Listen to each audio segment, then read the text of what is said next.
Oh, there's Netstalker saying HC end boss kills 10 days after release, both before Christmas, 550 versus 230.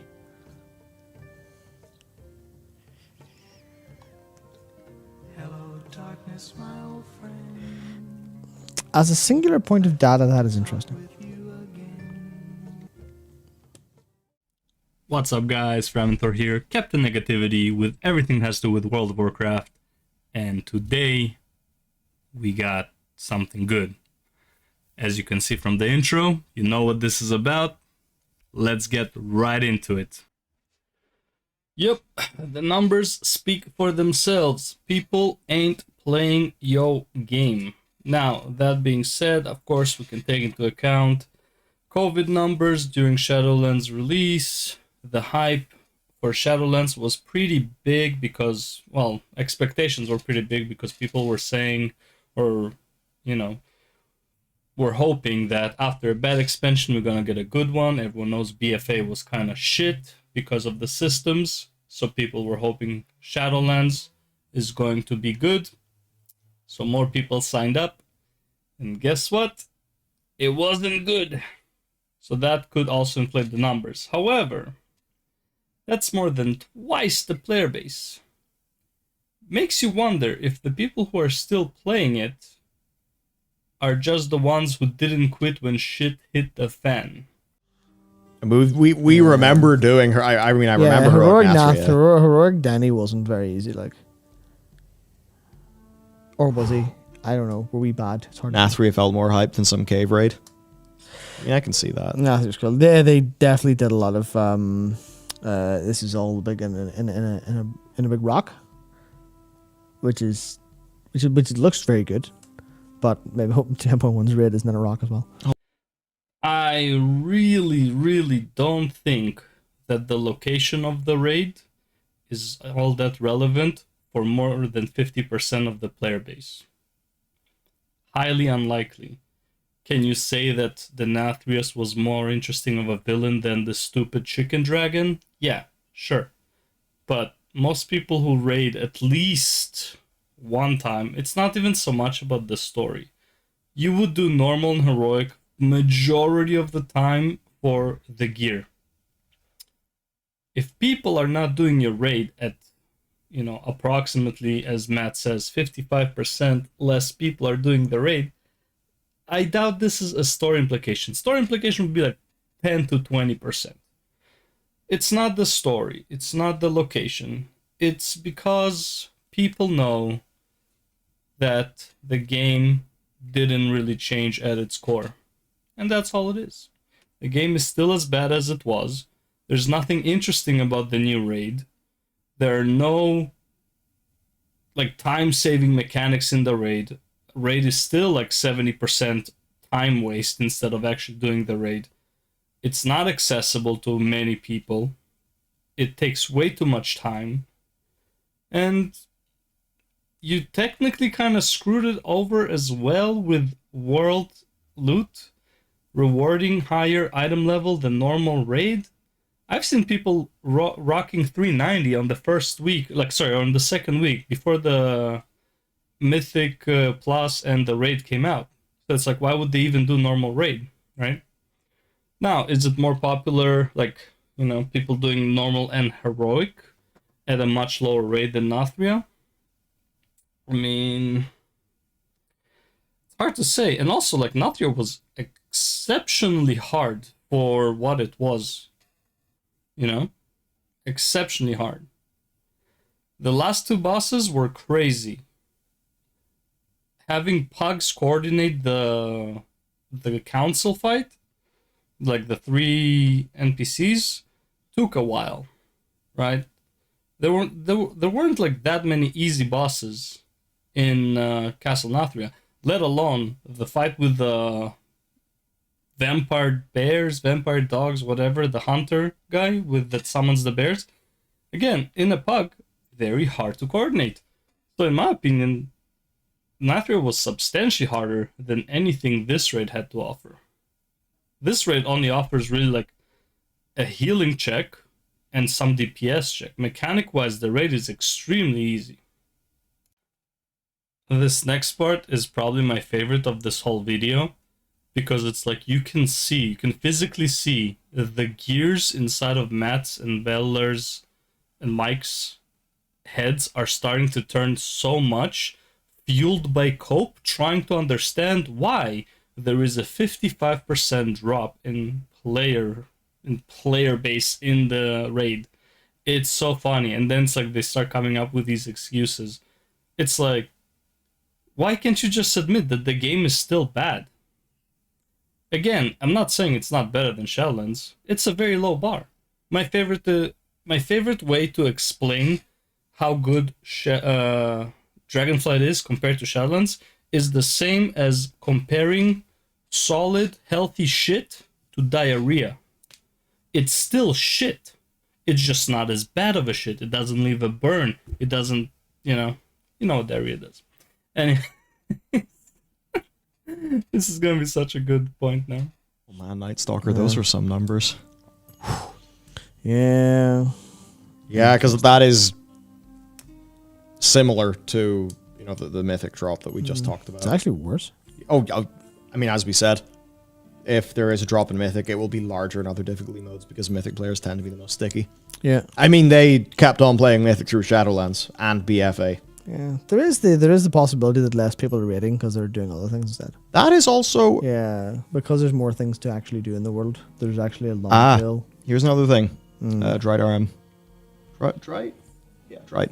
Could show many guilds fell apart and people don't have guilds to play with yet. Yeah, that's almost certainly true. There is the great fucking shattering and then people come back but they're not organized. Yeah. And it'll take time for all of that to reform. Yeah, John, it's the same period of time. So Christmas is actually, luckily enough, we don't have Christmas as a variable. It's the same. Christmas was a control factor. Wonderful. Wow. That doesn't happen often. Damn. Yeah, I am sure 55% less participation in DragonFlight raiding is due to guilds falling apart. It's due to people waiting for the catalyst for their tier sets, so no one is in a rush to get tier sets. Yes, that is the exact World of Warcraft mentality, because the mentality of just rushing to your gear as soon as possible before all the catch-up systems are out is definitely what World of Warcraft players are known for. Anyways, let's get to some other copium stuff, I guess. I was in Poundland earlier, and I saw a box of cereal, and I had to buy this box of cereal literally because I was thinking about stream. I was thinking about Dragonflight and the Drakthir and etc, etc, etc. And I just saw, I shit you not, this box. I have it here as a prop. I have this box of cereal. Can you see? Can you see? This is Zimmy's Choco Dragon Flakes, and I just Choco Dragon Shells. And I just bought this. I bought this because I went, haha, dragon. That's... Welcome to the 23rd of December. And yes, I did have to check the date, even though I should know it. Yeah, just bought cereal because haha, dragon. Okay. That's marketing for you. This should be a DragonFlight product. I really hope Matt is not serious about this. I mean, come on. There's no way he bought that box of cereal because there was a dragon on it. DragonFlight is not that good. Okay? This is how you know the copium is just like ran through their brains and melted some functional capacities. It's like, you did not buy cereal because there was a dragon on it, okay? Shadowlands did lasting damage to the brand of World of Don't Warcraft. switch back to me yet. Who would have thought? Who would have expected that? No one? Just me? I thought so.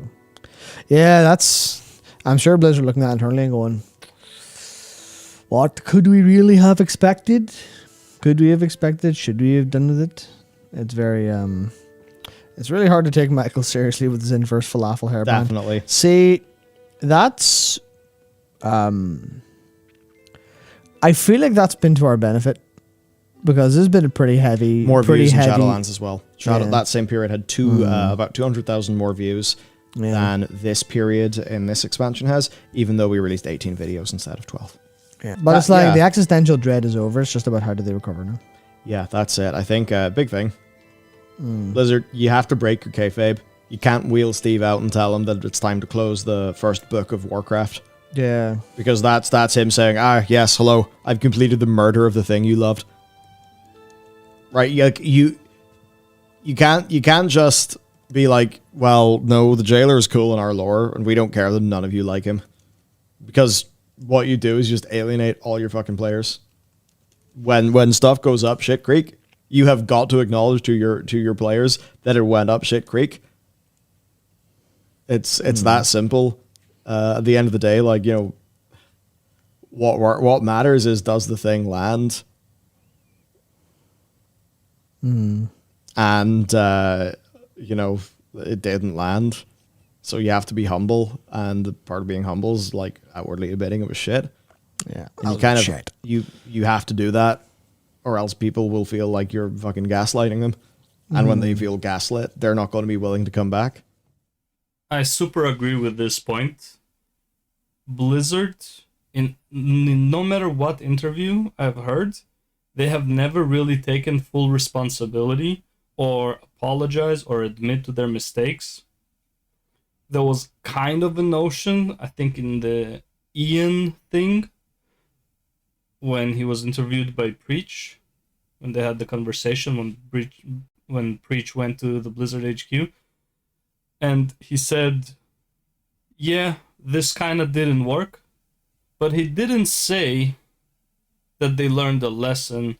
He didn't say, he just rationalized why they had to make something that was bad, because it was too late to change it. Even though many of the simple fixes that people offered were completely ignored. For example, BFA, Azerite armor, when everyone said the inability to change the talents at will on the armor is a bad design. This had nothing to do with the system being bad. This had everything to do with Blizzard not willing to make changes that they could. They just said, nope, we know better. And later on, they never said, it's like, yeah, we fucked up, we didn't know better, but we will do better. Anything like that. Even though it's like a lot of pandering and all that shit, even that would be better than saying, yeah, listen, when we were developing BFA, Legion was already out, and people were really enjoying the artifact power and the AP grind, so we already implemented them to BFA. Cool. So what? You could have still make it work. But no, they didn't want to make it work. And then Shadowlands came out. What was the excuse in Shadowlands? At the end of Legion, when people were already not enjoying the grinds that all these power systems came with, what was the reasoning behind Legion? If no one enjoyed BFA from the beginning when you were developing Shadowlands, what was the rationale behind Shadowlands? It's very easy for them to say, it's like, listen, this was the reason in BFA. Okay, sure. What's the reason behind Shadowlands? You already knew no one likes this AP grind system before, like, at the end of Legion, way before BFA, way before you're working on Shadowlands. Before you developed the systems for Shadowlands, at least. How come you couldn't make the Covenant switch instant without needing to wait 2 weeks between each switch? Right? All of these things, that is just shows that Blizzard doesn't listen. They know better than you. No matter how much you think that they've changed or whatever, they haven't. They still know better than you. They still, and in most cases I agree, they do know better than you. But when it comes to power systems, loot, other systems, talents, people notice a lot of issues early, and Blizzard does not fix them. Even if they can, even if it's a small issue, and they can fix, they won't, because they know better. That mentality has not changed at all. The idea that half the number of Twitch channels was streaming, sure, it was like comparable, but DragonFlight did have lower overall viewers. even though it had Twitch drops being enabled.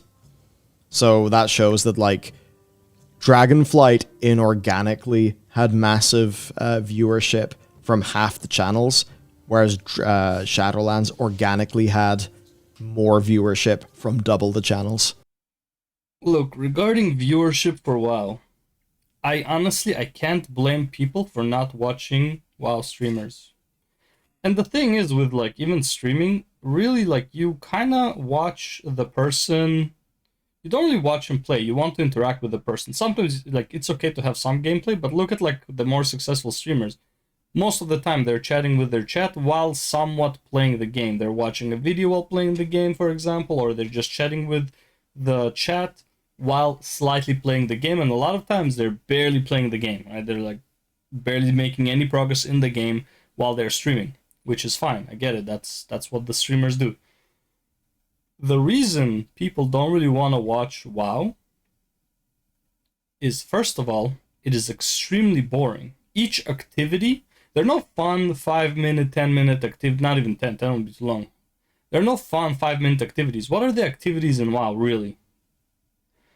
You do a Mythic Plus, so that's 30 to 40 minutes. You do a raid, so that's 2 to 3 hours. You do PvP, which most of the time is waiting in queue, I guess. I mean, it's a good opportunity to talk to chat. You can talk to chat while PvPing. So, there's that. And what, you do world content, randomly killing mobs? There's nothing fun about WoW in terms of a game. So yeah, that's really why no one wants to watch WoW. There's nothing really to watch. We're gonna watch someone do a Mythic Plus, pushing a plus 22 and have a nerdgasm over a Mythic Plus that doesn't reward any better gear, right? I understand people watching Race to World First, though again, like I don't watch it because, like, who cares? I understand people watching MDI, maybe, even though MDI is super fucking boring, right? I can understand people watching the first 5-man to do a Mythic plus 20 achievement, right? All runs plus 20. Maybe if that was even a competition, which is not.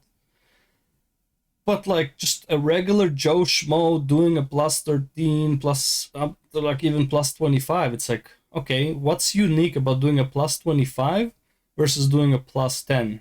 To the viewer, what's the difference? There is no difference. All the mechanics are the same. Shit either dies fast or dies slow. There's no difference between watching a plus 25 and a plus 10. For the viewer, obviously for the player, there is a difference. Shit hits harder, you know. You can't make a mistake. You will die instantly, all that shit. But there's no real difference. So why would you watch WoW? So obviously no one's going to be streaming WoW because it also doesn't bring any viewership. That's also why any player, any streamer that plays WoW but also plays other games is not streaming WoW anymore. I haven't seen one streamer streaming WoW who also streamed Final Fantasy, who also streamed Lost Ark, who also streamed, I don't know, I can't even think of it. Like, that's pretty much the major MMO streamers, right? I can't think of one, right? Even people who, okay, here's another thing. Quinn69, right? I think that's Quinn, right? Where are the heals? Where are the heals? Right? He's already playing Path of Exile religiously. The expansion just came out. Week 3, he's already, like, after he did some Mythic Pluses, he already played Path of Exile. I know he's not really much of a WoW streamer, but he was. Why isn't he coming back? Because the game is not fun. It doesn't offer anything. I think the point here just is WoW has got a long climb. Indeed. Long climb. I think it could make the climb because this content's really good now. Yeah, that's the thing. Like, that's like, yeah, that's a good shit. it's the frustrating part is like World of Warcraft, a pretty good game now. Oh, and it's still so much, but like it's substantially a better game. And it's just like, yep, tough luck. Yeah, about WoW being a substantially better game again. The comparison is to Shadowlands, so that really doesn't mean anything.